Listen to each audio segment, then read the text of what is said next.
Canon have announced they are officially making and releasing the Canon R1.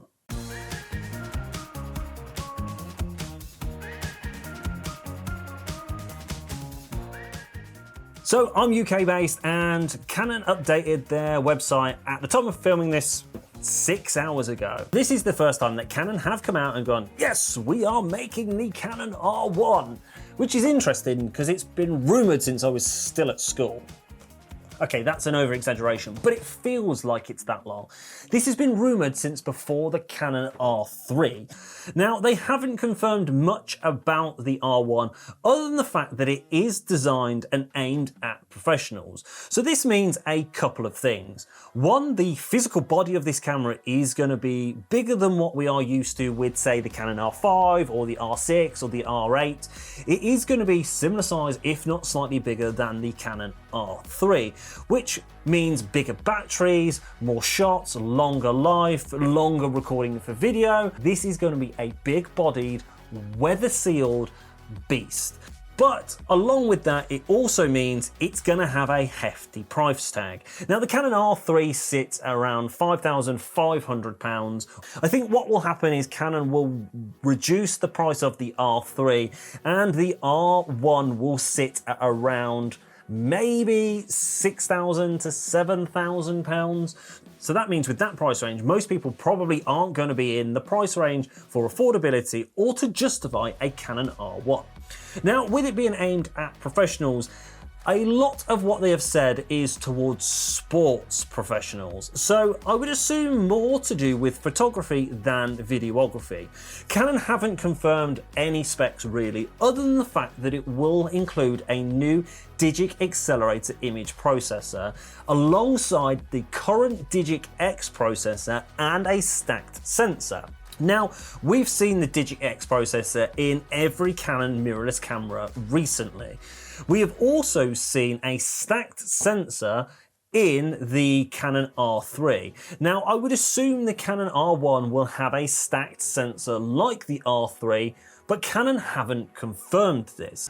Now, looking at what Canon have done with previous models, say the Canon R10 and the R7, is there is never normally a dramatic difference between megapixels and the two cameras they pair. So the Canon R7 and the R10 have around 9 million megapixels difference between the two cameras. So it would suggest that the fact the Canon R3 is 24.1 million megapixels is the Canon R1 would sit somewhere between about 30 and 40 million megapixels.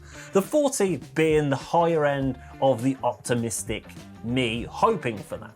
I think it's probably going to sit more between the 30 and 35, but I could be wrong because I don't work for Canon and nobody knows. One of the things I found interesting is Canon have confirmed there will be a new action priority feature. They haven't confirmed much beyond this other than the fact it will have new technology in it to track subjects better. So the example they gave was this. The EOS R1 persistently tracks subjects in sports scenarios even when they are momentarily hidden from view. For example, when subjects intersect in team sports, the newly developed action priority function will automatically detect the main subject performing a specific action. The combination of new image processing system and deep learning technologies will continue to improve image quality. So the autofocus is going to be more sticky in team situations as it's going to track much better. What I do find interesting is the deep learning technologies. I'd love for them to elaborate on this and exactly what that does. One of the things I am hoping that Canon haven't announced that I am praying for is there will be no overheating issues. Now, I'd assume with the size of the camera, the body, the size of the batteries, that this hopefully shouldn't be an issue. I also think that it's probably going to be more of a photo shooter than a video shooter. I think it's going to be more like the Canon 1DX, primarily aimed at photographers with some amazing video capabilities, but mainly photographers buy it because it's going to have big telephoto lenses on it, it's going to feel more balanced, so on, so on. One of the things Canon have also confirmed is the Canon R1 will release this year. So for me, that means 2024. I hope they mean 2024 and not within the next 12 months.